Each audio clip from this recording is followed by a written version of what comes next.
Okay, this is disturbing, this next story, but I'm not surprised. So Gallup poll is the oldest polling outfit, and it's got some prestige attached to it, the Gallup poll. I remember, had to be 10, maybe 12 years ago, the Gallup poll picked me as one of the most admired individuals in the United States. I have a thing up on the wall. I was so flattered to be in that category. But Gallup never tells you who they poll. They never do.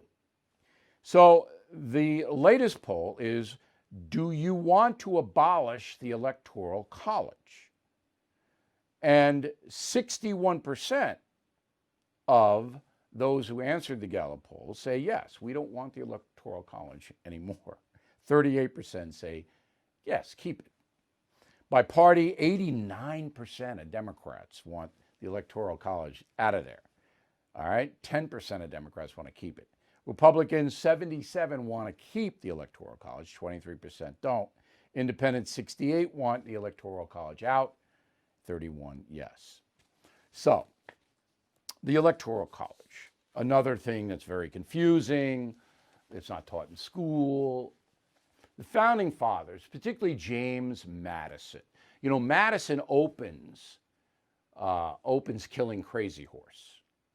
Madison is president in 1813 when the Indian War started. And Madison sends Andrew Jackson down to confront the Creek Nation, which had just slaughtered 300 whites and slaves at Fort Mims in South Alabama.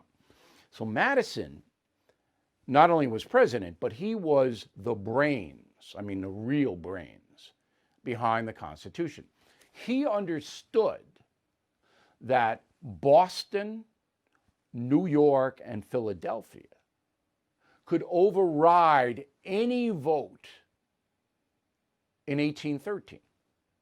That there were enough people in those cities that those three cities could rule everybody else in the USA.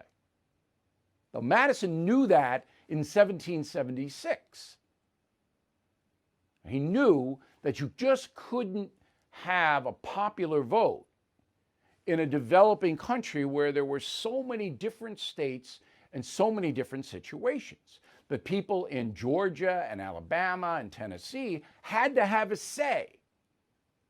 They couldn't be ruled in the electorate by Boston, Philly, and New York. You get the logic? So the votes for president were apportioned by state, not by city. And that's why California has the most electoral votes, because it's the most populated state. And I think Texas is second, then Florida, then New York, something like that. But anyway, it's brilliant because it gives everybody in the country a stake. So if you're in Wyoming, if you're in Idaho, if you're in Delaware, Rhode Island, small places, you still have a say. Your 4 electoral votes could matter. All right? So that is what the Electoral College is. It allows people in what they call flyover country, between the two coasts, a participation in the presidential election. It's brilliant. If you were going to do popular vote, you know what would happen. All you got to do, if you're running for president, is promise the people in the major cities, we're going to give you everything. We're going to give you tax breaks. We're going to give you entitlements. We're going to rebuild your city. We're going to come to your house and put in air conditioning for you, because the cities would wipe out the country and the suburbs. Wipe them out. 8.5 million people in New York City, LA, Chicago, Houston. You see? So you can't do the popular vote. It's simple, but it's not simple. Now, if you go out today in your mask, I hope, and you stop somebody and go, can you explain the electoral vote to me? They'll go, what? Ask anybody. Ask any vendor, anybody you come into contact with. And no blanket clue. But I think I just explained it as I explained it in my high school history class. And the urchins got it. Every one of them, even the slow learners. So Gallup doesn't mean anything. Now, if you have a one-party system, which you would have if you had a popular vote, Democrats would rule because they control the cities, then you have what's going on in California. So yesterday, Governor Newsom, a Green New Deal guy, says, you know what? By the year 2035, 15 years from now, no more new gas-powered cars in California. Nope, you're banned. Wait a minute, hold it. You're telling me what I can and can't buy now?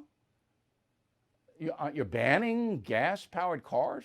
Now, California had wiped out its fossil fuel industry and couldn't provide enough power to air conditioning homes in 100-degree plus weather this summer. Just this summer, they couldn't do it. They call them rolling blackouts because they couldn't do it. Didn't have the power. So now everybody in California has got to buy a Prius or a Tesla or something. I don't know what they're going to have. Now, I want electric cars. I want no fossil fuel cars. All right? But let them be developed first before you do this.